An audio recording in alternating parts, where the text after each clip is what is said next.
सौरभ और रवि जो कि 2012 के करीब या 13 के करीब अगर हम बात करते हैं तो सौरभ जो है वो जूस बेचने का काम करते थे, वहीं पर रवि जो है वो टायर का काम करते थे।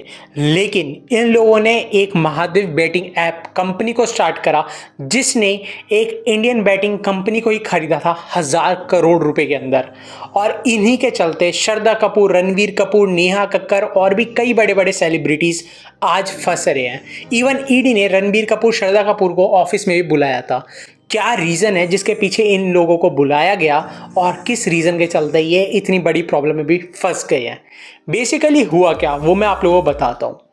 2012-13 के करीब जब ये काम करते थे तो ये अपना पैसा जितना बचता था वो जुए के अंदर खर्च देते थे। बैटिंग करके ये कोशिश ये करते थे हम अपने पैसों को बढ़ा लें, लेकिन इन्हें ये चीज़ समझ में आ गई कि जब भी ये बैटिंग करने जाते हैं तो ये पैसा गंवाते ही हैं।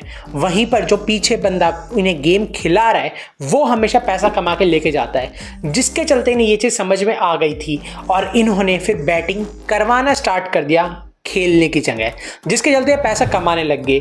लेकिन जब इन्होंने इसे अलग लेवल पे ले जाने की सोची तब इनके आगे कई सारी चुनौती आ गई थी, क्योंकि इंडिया के अंदर बैटिंग इलीगल है, जिसके चलते अगर ये इंडिया के अंदर बैटिंग करवाते तो इन्हें काफ़ी ज़्यादा प्रॉब्लम आती।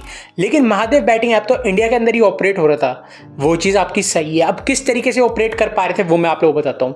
इन्होंने दुबई को चुना क्योंकि दुबई के अंदर आप बैटिंग करवा सकते हो दूसरी कंट्रीज़ में भी ईजीली, और वहाँ पर जाकर इन्होंने महादेव बैटिंग ऐप की शुरुआत करी जो कि 2015-16 के अंदर स्टार्ट कर दिया गया था इनके द्वारा।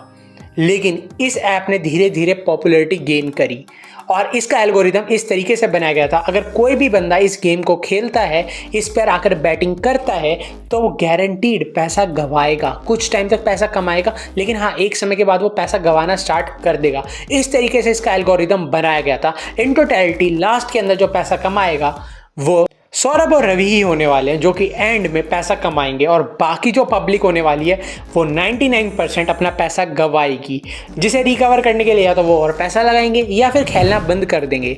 लेकिन जितनों भी लोगों ने खेला वो इन टोटलिटी उन्हें पैसा देकर ही गए हैं। वहीं पर इन लोगों को इस चीज़ का पता चल गया था कि ये चीज़ काफ़ी ज़्यादा अच्छे तरीके से चल पा रही है, और जब कोविड टाइम पीरियड आया तो इन ऐप ने और ज़्यादा पॉपुलैरिटी गेन करना स्टार्ट कर दिया, जिसके चलते लोगों के बीच में और ज़्यादा पॉपुलर हो गई। जिसकी प्रमोशन के लिए इन्होंने कई सारे सेलिब्रिटीज़ को कांटेक्ट करा कि आप हमारे ऐप की प्रमोशन कर दो, और बदले में उन्हें कैश ट्रांजैक्शन दे रहे थे। इवन जो इनकी 200 करोड़ की जो शादी हुई उसी के चलते ये इतने बड़े पचड़े में फंस गए।